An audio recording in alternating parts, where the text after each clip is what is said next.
Puji syukur malam ini kami naikkan ke hadapan Tuhan. Kami boleh ada di tempat ini, semua karena anugerah Tuhan, semua karena kebaikan Tuhan. Terima kasih Bapa, kalau boleh bersekutu bersama-sama dengan saudara istri iman. Kami ingin Tuhan memuji, membesarkan nama-Mu. Karena nama Yesus, nama yang layak dipuji dan disembah. Kami mau Tuhan, setiap kami selalu mengucap syukur buat segala keadaan. Terima kasih kami juga mendengar firman-Mu. Biarlah firman-Mu terus Tuhan boleh menolong kami, menguatkan kami, menegur kami, sehingga boleh bertumbuh iman kami, bertumbuh percaya kami pada Engkau Tuhan. Terima kasih Bapa, hati kami sungguh limpah dengan syukur. Puji nama-Mu karena Engkau Allah yang baik. Terima kasih Tuhan, kami siap memuji nama-Mu dalam nama Tuhan Yesus. Haleluya, amin, amin. Puji Tuhan saudara, kita senang bisa berjumpa di acara PRT malam ini. Biar setiap kita bersuka cita, kita bersama-sama bertepuk tangan memuji nama Tuhan. Katakan Allah itu baik.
Setiap kita jangan meragukan kasih Tuhan, tetap percaya saudara.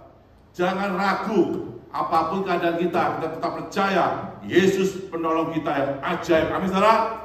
Puji Tuhan.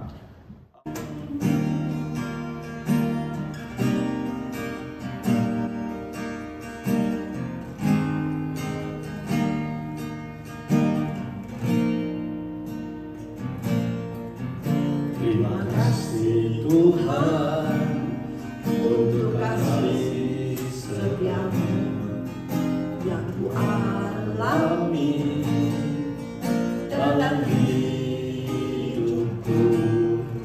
Terima kasih Yesus untuk kebaikan-Mu sepanjang hidupku. Terima kasih Yesusku buat anugerah yang Kau beri sehari ini. Tuhan adakan syukur bagimu. Terima kasih Yesusku buat anugerah yang Kau beri hari ini. Tuhan adakan syukur bagimu. Sebab hari ini Tuhan adakan syukur bagimu. Syukur bagimu.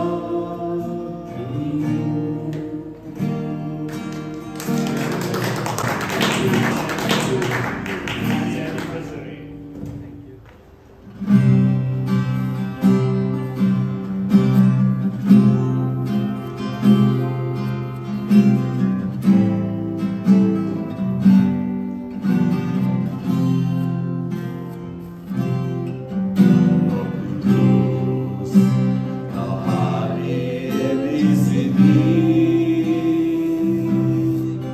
Roh Kudus, ku mengasihimu.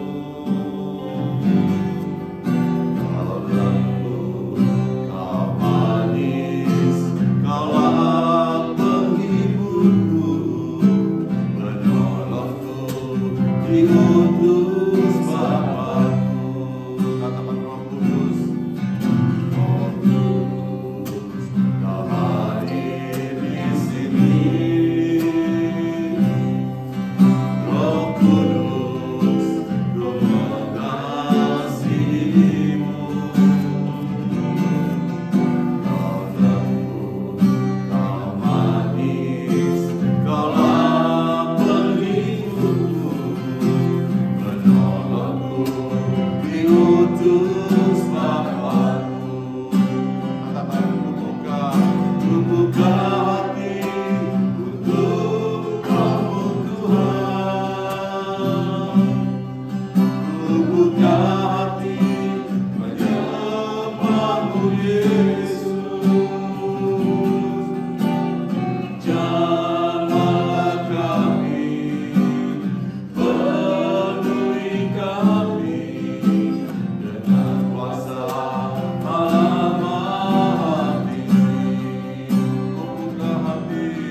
Ku buka hati untuk Kamu Tuhan. Ku buka hati menyembah-Mu Yesus. Jamah kami Tuhan, jamah kami, penuhi kami dengan kuasa Allah Maha Tinggi. Katakan ku buka hati untuk Roh-Mu Tuhan, ya Tuhan. Ku buka hati menyembah-Mu Yesus. Jamahlah kami, penuhi kami dengan kuasa Allah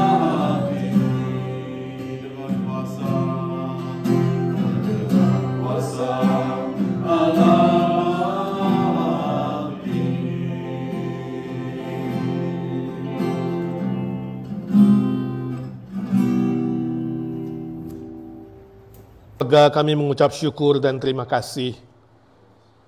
Kalau hari ini kami ada di sini dalam aktivitas kami yang seharian, yang cukup lelah, Engkau tetap memberi kami kesempatan ini ya Tuhan. Semata-mata adalah anugerah-Mu. Kami bersyukur Tuhan, kami tetap punya kesempatan memuji, mendengarkan kesaksian, belajar firman Tuhan dan berdoa syafaat. Semua adalah anugerah-Mu Tuhan. Engkaulah yang memampukan kami. Bersandar kekuatan diri, bersandar kedagingan kami, pasti kami akan gagal. Tapi bersandar kepada kuasa Roh-Mu ya Tuhan yang melampaui apa yang kami doakan dan pikirkan, kami akan dimampukan dan kami terus akan dimampukan. Semakin hari, semakin mengasihi Tuhan, semakin mengasihi sesama, semakin dimurnikan motivasi dan tujuan kami mengikut Tuhan dan melayani Tuhan. Saat ini kami mau belajar sebuah doktrin yang penting tentang baptisan Roh Kudus. Tuhan, pakai hamba-Mu yang lemah terbatas ini, jadikan dia saluran berkat buat kami. Siapkan hati pikiran kami untuk mengerti dan kami boleh membagikan berkat ini juga untuk orang lain. Dalam nama Tuhan Yesus Kristus kami berdoa dan meminta berkat Tuhan. Amin. Saudara, hari ini kita akan belajar sebuah doktrin yang cukup penting, yaitu tentang baptisan Roh Kudus. Kita akan belajar apa ajaran Alkitab, apa kata Alkitab tentang baptisan Roh Kudus, ya. Sebelumnya kita ada 3 pertanyaan untuk didiskusikan bersama-sama. Kita akan saling mengasah dalam 3 pertanyaan ini. Semua sudah dapat makalahnya? Yang pertama, bila ada seorang pendeta yang mengatakan bahwa saudara perlu dibaptis Roh Kudus setelah saudara dibaptis air, ya, agar saudara bisa berbahasa roh. Lalu dia menawarkan untuk membaptis saudara. Pertanyaannya, apa jawaban saudara? Oke apa gak oke? Gak oke. Siapa yang gak oke angkat tangan? Siapa yang oke? Siapa yang setengah oke, setengah tidak? Karena gak mengerti. Ya, kadang-kadang ada pendeta bertanya, kamu sudah dibaptis Roh Kudus belum? Nah, orang Kristen yang tidak pernah belajar Alkitab baik-baik biasanya bingung. Wah, baptisan air sudah Pak. Baptisan Roh Kudus? Wah, kayaknya belum. Nah, kamu perlu dibaptis Roh Kudus. Jadi ada sebagian pendeta dari denominasi tertentu yang menawarkan itu. Ya, saya punya seorang teman di Jawa Timur, dia menghadiri sebuah gereja di sana yang pada saat itu mempraktekkan baptisan Roh Kudus. Jadi teman saya juga ditawarin. Ya. Lalu dia disuruh berlutut, dia berlutut, lalu pendeta itu pegang kepalanya, ya, dan mulai berdoa dan membaptis dia, ya, mengatakan dibaptis Roh Kudus, dan pendeta itu mengatakan lepaskan lidahmu, ya, supaya berbahasa roh maksudnya. Tapi teman saya udah diucek-ucek kepalanya, dia bilang lidah saya gak lepas-lepas, dia bilang. Saya kesel, dia bilang, saya udah pengen pukul tangan pendeta, tapi gak bisa, diucek-ucek terus. Nah, itu adalah salah satu contoh, ya, praktek baptisan Roh Kudus di Jawa Timur.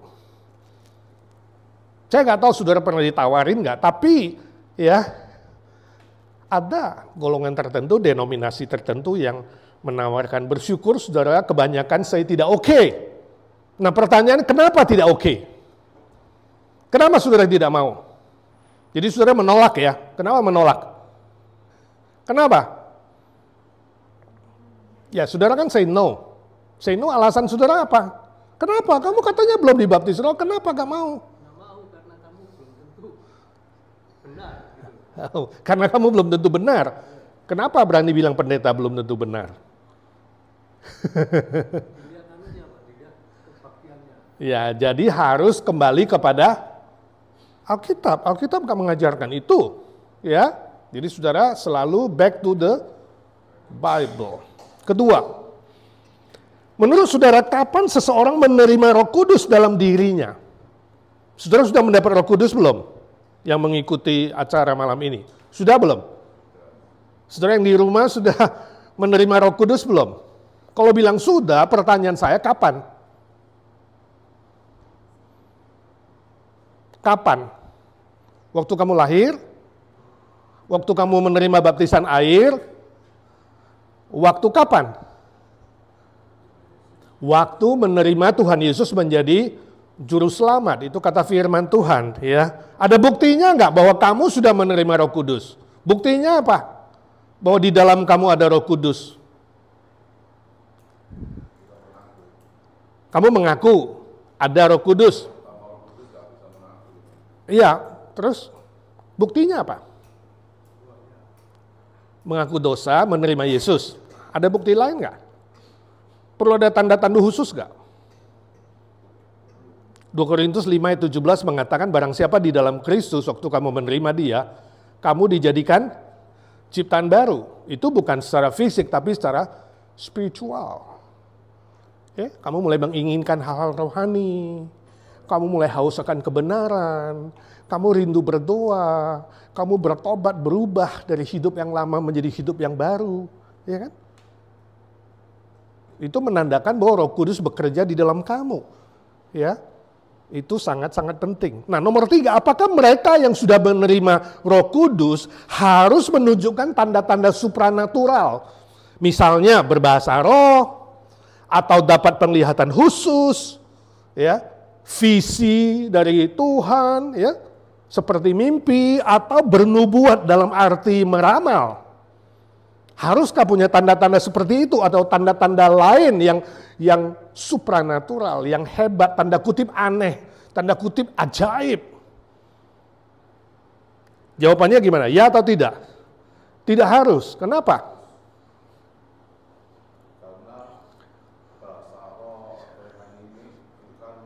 Karunia.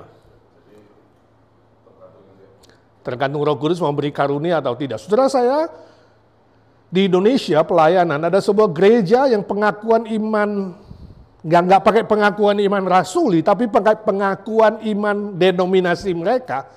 Salah satu pengakuannya mengagetkan karena berkata apa? Tanda awal dari baptisan Roh Kudus adalah berbahasa roh. Saya bayangkan kalau saudara hadir di gereja begitu, muncul kalimat itu, saudara baca nggak? Saudara mengaminkannya nggak? Iya, gini-gini Jimmy. Tanda awal dari baptisan roh adalah berbahasa roh. Sebab ada buktinya, kalau you bilang you dibaptis roh, kamu harus berbahasa roh. Apakah betul? Paul tidak setuju ya, tadi mengatakan tidak. Kenapa? Ada bukti nggak di Alkitab? Saudara, semua rasul-rasul, bapak-bapak gereja, itu dibaptis Roh Kudus loh. Tapi gak ada satu catatan di Alkitab, para rasul berbahasa roh. Hati-hati, jadi konsep kita hari ini adalah kalau mau belajar tentang baptisan Roh Kudus, kita harus kembali kepada ajaran Alkitab. Kembali kepada ajaran Alkitab, Alkitab bersaksi tentang apa? Apa catatan Alkitab? Oke, mari kita belajar bersama-sama. Poin keempat. A. Dalam seluruh catatan Alkitab, istilah baptisan Roh Kudus hanya muncul 7 kali. Jadi kalau mau belajar baptisan Roh Kudus, saudara harus buka Alkitab. Semua catatan tentang baptisan Roh itu saudara harus buka. Cuma muncul 7 kali. Dari 7 catatan itu, tidak ada satupun yang ditulis dalam bentuk imperatif atau perintah. Gak ada.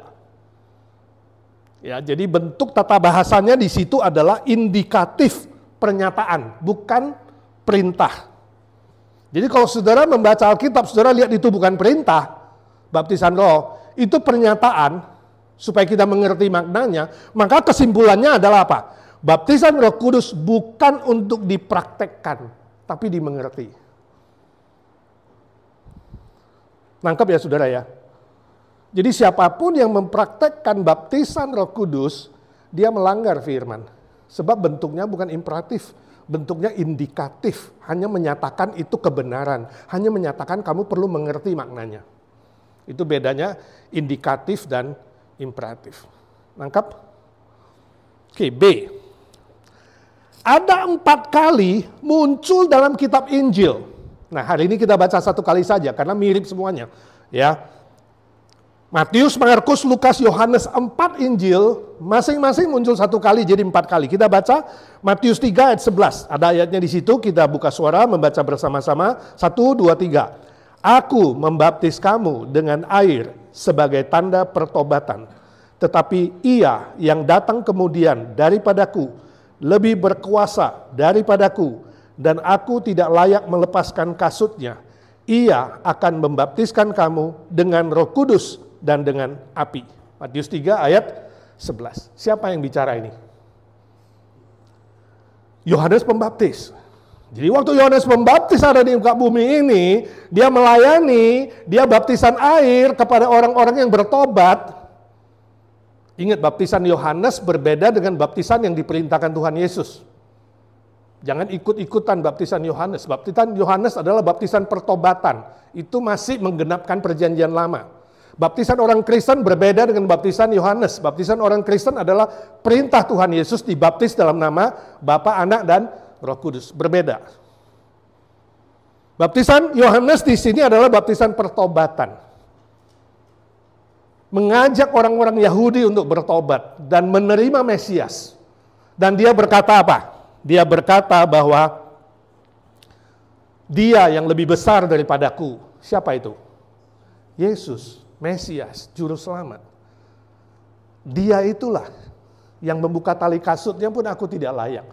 Yesus itulah yang akan membaptis kamu dengan Roh Kudus. Nah, 4 kali sama. Matius, Markus, Lukas, Yohanes. 4 kali. Semuanya menegaskan bahwa yang berhak melakukan baptisan Roh Kudus adalah Yesus Kristus. Cukup jelas nih, gak usah ditafsir-tafsir. Jadi pendeta siapapun di muka bumi ini tidak berhak membaptis siapapun, membaptis Roh Kudus ya, nggak berhak. Yohanes Pembaptis saja nggak berhak.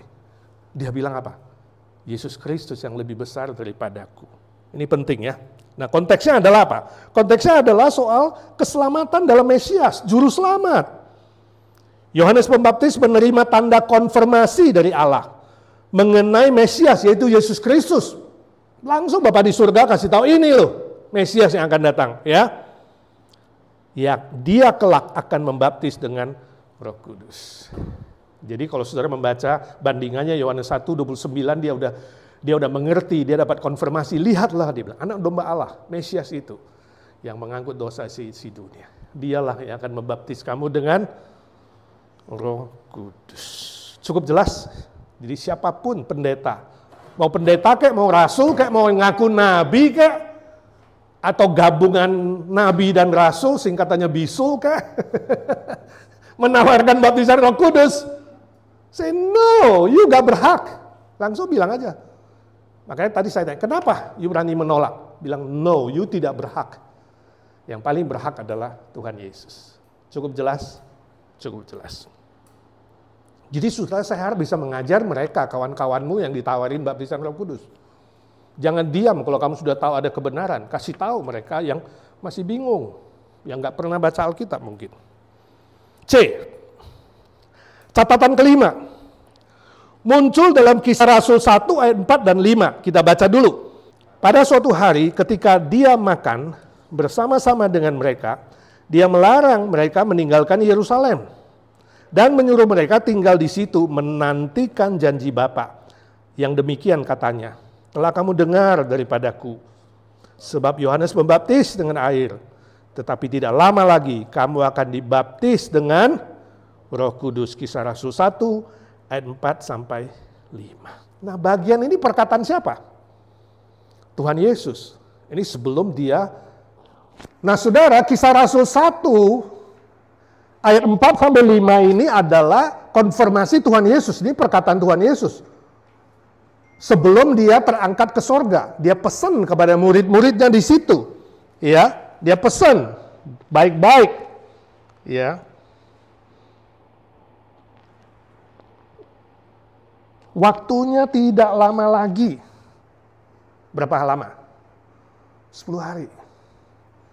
10 hari ya. Nah, ini kita berbeda dengan beberapa tafsiran yang mengatakan tidak lama lagi itu bisa sekitar 400 tahun. Itu long, Rasul sudah mati.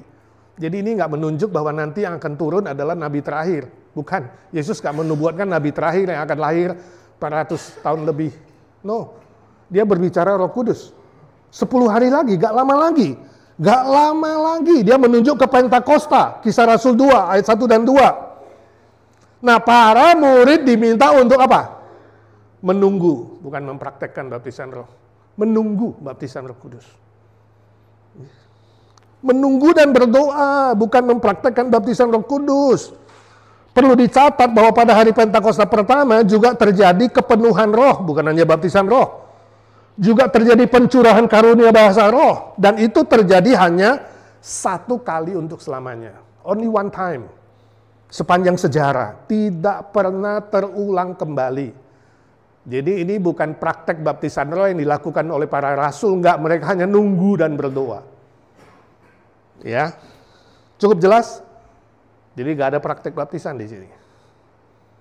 Yang ada adalah menunggu mereka dibaptis Roh Kudus, sekaligus dikasih kepenuhan Roh Kudus, sekaligus dikasih karunia Roh Kudus at the same time.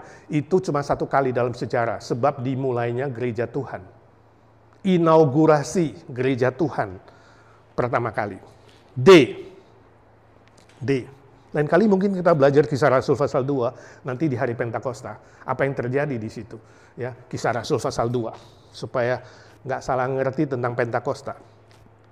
Ya, sekarang kita ke D. Catatan ke-6. Jadi udah ke-4, ke-5, sekarang ke-6. 7 kali ya. Kita baca dari 15 sampai 18 deh. Kita baca konteksnya. 1, 2, 3. Dan ketika aku mulai berbicara, turunlah Roh Kudus ke atas mereka. Sama seperti dahulu ke atas kita. Maka teringatlah aku akan perkataan Tuhan.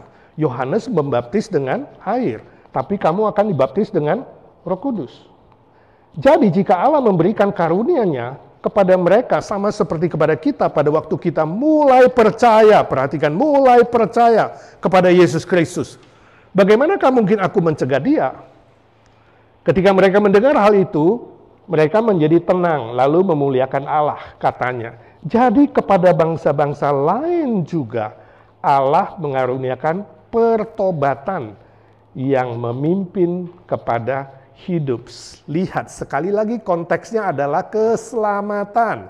Soal pertobatan, soal menerima Yesus, itu soal baptisan Roh Kudus, ya. Tidak ada tanda-tanda seperti peristiwa Pentakosta. Jadi nggak usah dibikin formula. Waktu Pentakosta dulu kan ada bahasa roh, ada ini. Nggak usah dikasih formula. Sebab konteksnya di sini sangat jelas. Mulai percaya dan mengaruniakan pertobatan yang memimpin kepada hidup, itu keselamatan. Cukup jelas. Catatan ke-7 yang terakhir. 1 Korintus 12 ayat 13. Kita baca bersama-sama. 1, 2, 3. Sebab dalam satu roh kita semua, baik orang Yahudi maupun orang Yunani, baik budak maupun orang yang merdeka, telah dibaptis menjadi satu tubuh. Dan kita semua diberi minum dari satu roh. Nah, saudara, di sini 1 Korintus 12:13 ini ditegaskan bahwa baptisan Roh Kudus artinya masuk ke dalam satu tubuh.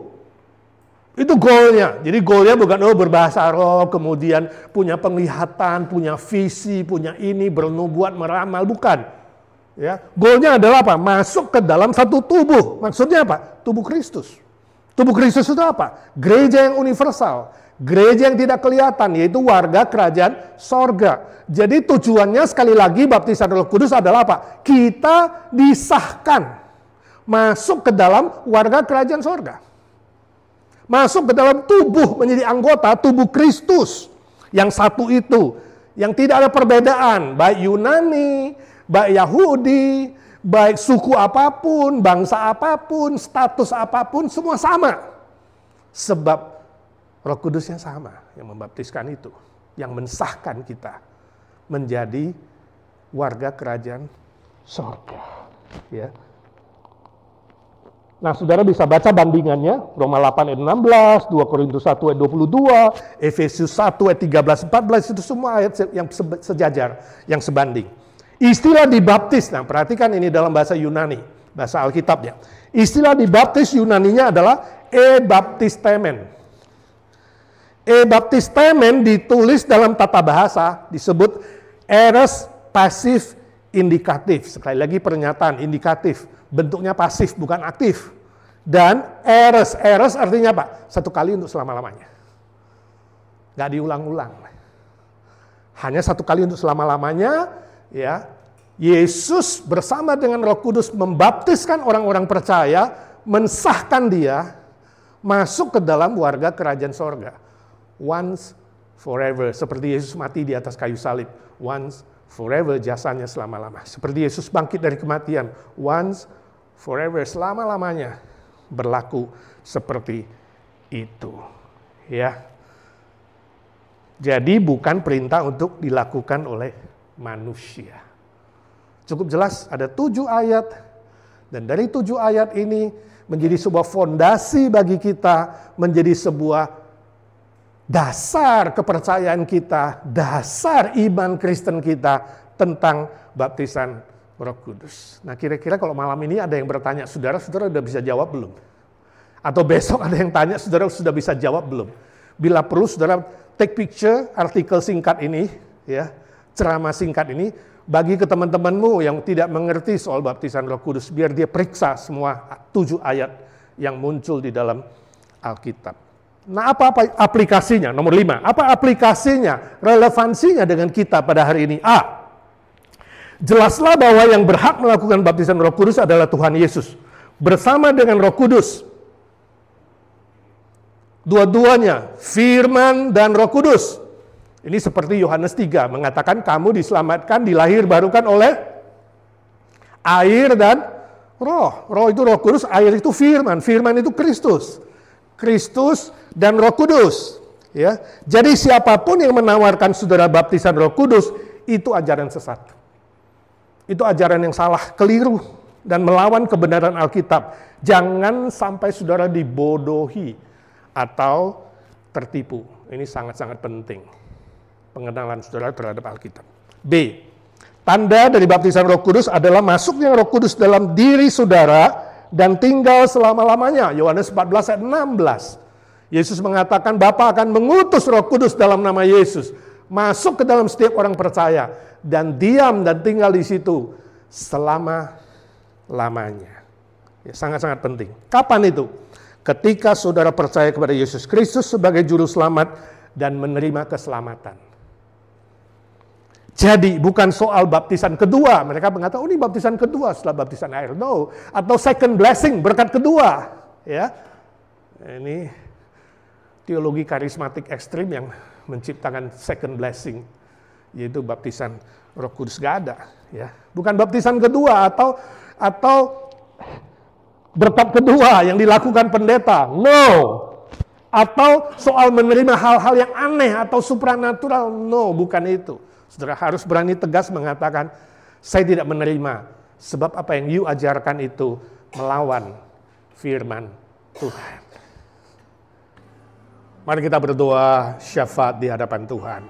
Allah kuasa melakukan segala perkara. Allahku maha kuasa. Dia ciptakan seisi dunia, atur segala masa. Allahku maha kuasa. Bapa di sorga, kami mengucap syukur dan terima kasih Engkau Allah yang maha kuasa. Kau maha tahu. Kau tidak buta dan tidak tuli ya Tuhan. Kami berkumpul bersama di sini dalam nama Tuhan Yesus berdoa. Roh-Mu hadir di tengah-tengah kami ya Tuhan Yesus, kami bersyukur. Kami mau menaikkan pokok-pokok doa syafaat kami, mensupport saudara-saudara kami. Secara khusus kami ingin berdoa untuk James Halim, Nunik Halim, Joshua dan Monik di sini ya Tuhan. Kami baru mendengar kabar kepulangan mamanya yang dijemput oleh Tuhan Yesus kembali ke rumah Bapa. Secara manusia kami bersedih, berduka, kehilangan kekasih. Tapi secara spiritual kami bersyukur ya Tuhan sebab waktu-Mu telah tiba. Kau telah mengangkat semua kesusahan, penderitaan, sakit, penyakit dari Bunda, dari James Halim. Kami bersyukur Nuni dan Halim punya waktu beberapa minggu bisa menemani orang tua, itu semua anugerah-Mu ya Tuhan. Secara khusus kami berdoa untuk keluarga mereka, juga keluarga di Indonesia ya Tuhan. Curahkanlah penghiburan yang sempurna ya Roh Kudus, Engkau penghibur yang sejati. Berikanlah kekuatan ekstra dan semua proses kedukaan dan upacara penghiburan sampai nanti funeral Tuhan, Kau yang bekerja sehingga nama-Mu dimuliakan dan menjadi berkat bagi banyak orang lain. Kami berdoa untuk Pak Slamet Tarigan, kami bersyukur ya Tuhan dia juga sudah kembali ke rumah, Tuhan memberkati dia. Tuhan menolong dia, beri kekuatan ekstra, semangat baru, angkat segala stresnya Tuhan. Fisik, mental, rohani, supaya dia boleh disembuhkan dari sakit penyakitnya ya Tuhan oleh kasih setia-Mu dan mujizat-Mu. Kami juga bersyukur untuk Sherry Chen, anak Cilinda, yang juga sudah keluar dari rumah sakit. Dia hamil tua ya Tuhan, tinggal seminggu, Tuhan tolonglah. Supaya tekanan darahnya stabil, tiba saatnya Tuhan, bayi itu boleh lahir secara sempurna, sehat.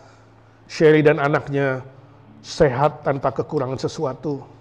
Berkati rencana Cilinda ke New York, Tuhan juga pimpin untuk menemani anak di sana dan cucu. Kami berdoa untuk Ibu Nina Panginda ya Tuhan, yang juga lemah tubuhnya, Tuhan kasihani, bagian lever, ginjal, punggung, dan kelemahan lain Tuhan tahu. Kami sehati minta dalam nama Tuhan Yesus, tumpangkan tangan-Mu dan sembuhkan ya Tuhan. Kami bersyukur di tengah-tengah kelemahannya, dia tetap melayani Tuhan, khususnya membaca renungan pagi. Semua adalah kasih setia-Mu ya Tuhan. Bersyukur untuk Ci Sandy juga boleh menemani dalam melayani renungan pagi, Tuhan juga pakai dengan kasih setia-Mu. Kami berdoa untuk Esther Fences, Tuhan kasihani bagian abdomen dan ususnya. Tuhan sembuhkan dia, hasil USG kami belum terima, tapi kami yakin Tuhan, Engkau yang bekerja melampaui pikiran dan doa-doa kami, Tuhan akan pulihkan dan sembuhkan dia. Juga hamba-Mu dalam sakit mata Tuhan, sembuhkanlah kalau tidak mengganggu pelayanannya. Kuasa-Mu nyata ya Tuhan. Bersyukur untuk kasih setia-Mu. Temannya Henny, Yudi, Tuhan juga kasihani dia, berikan dia hati yang bisa rindu mengenal Tuhan dan suatu hari boleh beribadah bersama-sama. Kami doakan Mama Merin dalam pemulihan jantung dan kaki, Wan juga pemulihan jantungnya, Lisa di kakinya, Melki juga pemulihan ginjal dan jantung, Tuhan kasihani. Jamahlah anak-Mu satu persatu ya Tuhan dengan kasih setia-Mu. Juga Budi Sayogyo dalam proses kimo, tinggal 2 kali lagi kami minta dalam nama Tuhan Yesus, tumpangkan tangan-Mu dan sembuhkan dengan mujizat-Mu. Arthur Pala remaja kami tidak bosan-bosan mengangkat dia ke altar Tuhan. Ya Tuhan, kasihani dia masih muda, sembuhkanlah dengan kuasa-Mu dan pakai dia dalam pekerjaan-Mu ya Tuhan. Terima kasih Tuhan, juga semua saudara lain yang menunggu pemulihan. Walter suami Eti untuk mata kanannya, Jane Atmojoyo untuk jantungnya dan karirnya, Tuhan buka jalan. Charlie Tuhan berikanlah kesembuhan oleh kuasa-Mu yang ajaib. Baby Noah 1 titik jantungnya Tuhan tutup dengan kasih setia-Mu dan mujizat-Mu. Kami juga berdoa mereka yang di Indonesia, Liao Oijun, kakaknya Ci Evi, Yafet Martin, anaknya Ci Rita, kakak ipar dari Ci Olin, Evi di Toronto, dan juga yang di Jennifer ya Tuhan, yang di Dallas sana Tuhan, Kau sendiri yang mengasihani. Juga adiknya Yanti Jones, Julio, juga kami bersyukur ada kebaikan, pemulihan bertahap oleh Tuhan. Semua kasih setia-Mu Tuhan, dengarlah doa anak-anak-Mu ya Tuhan satu persatu. Ada kuasa dalam darahnya, darah domba Allah. Ada kuasa dalam darahnya, darah anak domba Allah. Kami berdoa ya Tuhan untuk para senior kami, khususnya untuk Om Paul, Kami bersyukur hasil tes darahnya bagus, tapi dia masih sakit di bagian perut, ya Tuhan sembuhkan dialah. Jamah dialah Tuhan dengan kasih setiamu. Beri dia kekuatan, sukacita, kesembuhan. Boleh terus melayani Evergreen, menjadi berkat bagi teman-teman senior, menemani Tante Lena setiap hari. Beri daya ingat kepada Tante Lena, beri dia kekuatan di kakinya yang lemah. Tuhan jamah dengan kasih setiamu, anugerahmu baru setiap hari. Berkati Pak Hari juga dalam pemulihan kolonnya, Ci Silvi, Lee dalam matanya, juga Pak Indra pemulihan punggungnya. Kami minta dalam nama Tuhan Yesus jamah dengan kasih setiamu. Kami berdoa untuk semua senior kami, Tante Pauline, Tante Isha, Tante Ita, Tante Aiwati, Tante Sumi, Tante Nelly, Ci Airin, Om Budi Pualamsah. Ya Tuhan, berilah mereka semangat baru, berilah mereka anugerah baru setiap hari dalam kesendirian mereka. Juga Ci Rostin, Ci Eti yang sering asma, Tante Oni yang ada di Indonesia, dan maminya Ramona juga di Indonesia. Ya Tuhan, berkati para senior kami. Berkati anak mantu cucu takut akan Tuhan, hidup mengasihi orang tua.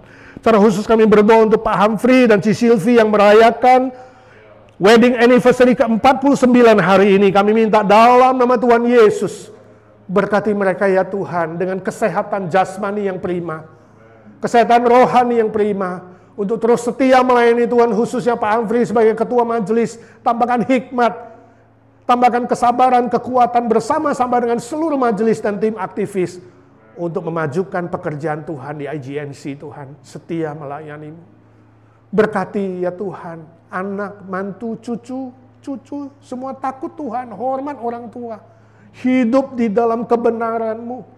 Segala kebutuhan Tuhan cukupkan dengan kekayaan dan kemuliaan-Mu. Kami berdoa dalam nama Tuhan Yesus, lindungi mereka dari segala mara bahaya dan sakit penyakit. Kami rindu tahun depan, ulang tahun pernikahan ke-50, kami boleh rayakan secara besar-besaran. Untuk kemuliaan-Mu ya Tuhan, untuk menyatakan pemeliharaan-Mu dan anugerah-Mu yang tidak terhingga ya Tuhan. Berkati kedua hamba-Mu ini. Kami doakan Indonesia ya Tuhan, yang sedang Idul Fitri, juga semua negara Muslim yang merayakan Idul Fitri. Tuhan memberkati saudara sepupu kaum Muslim Tuhan, yang juga mengenal Nabi Isa dari Al-Quran.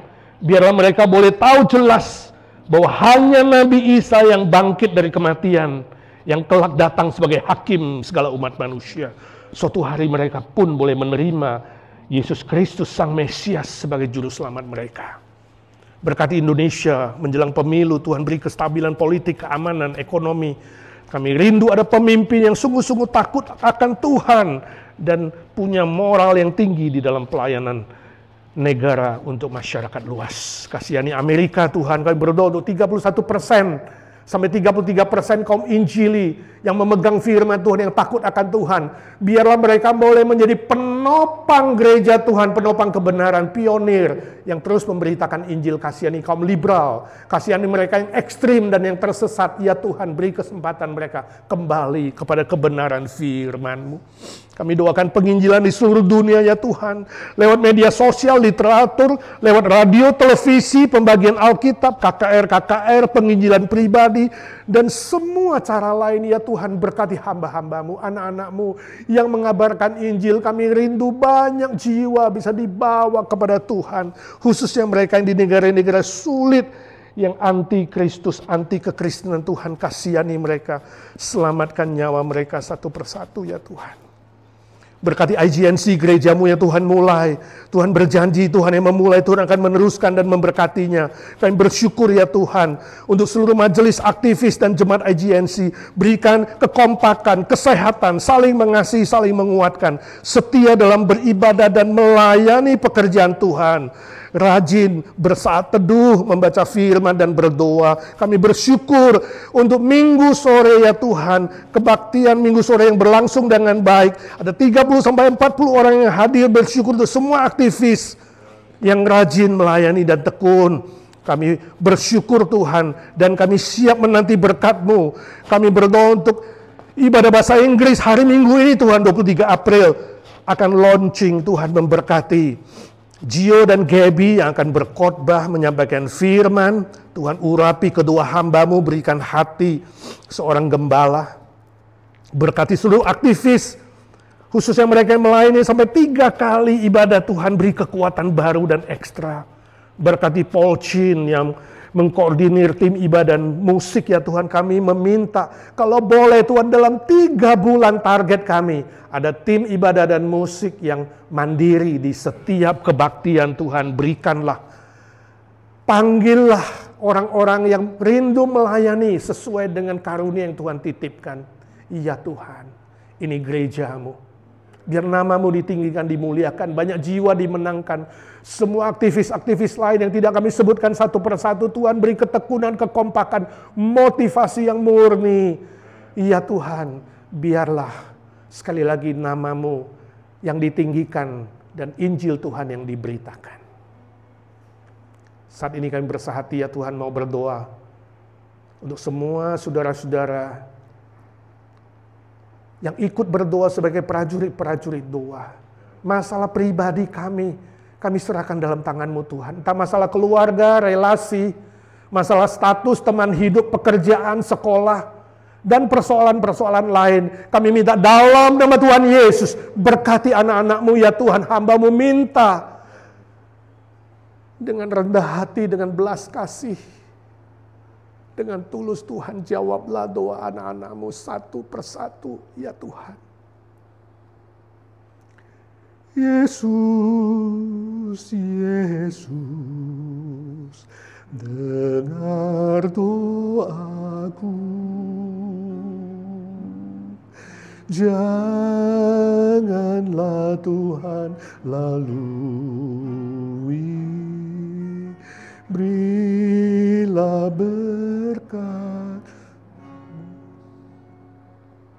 Dalam nama Tuhan Yesus, Tuhan segala Tuhan, Allah segala Allah, Raja segala Raja, dokter segala dokter, gembala kami yang baik, juru selamat kami yang sejati, kami berdoa dan memohon berkat Tuhan. Amin. Bapa terima kasih, Bapa terima kasih,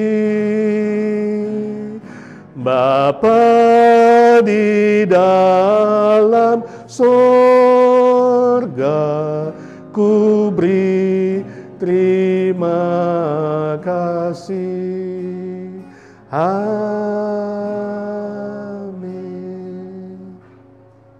Amin.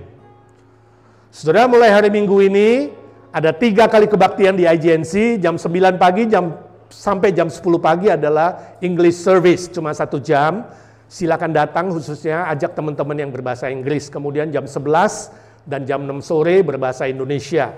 Mari saudara yang sehat punya kesempatan datang beribadah bersama-sama, memuji dan memuliakan Tuhan. Terima berkat Tuhan yang istimewa. Tuhan memberkati saudara.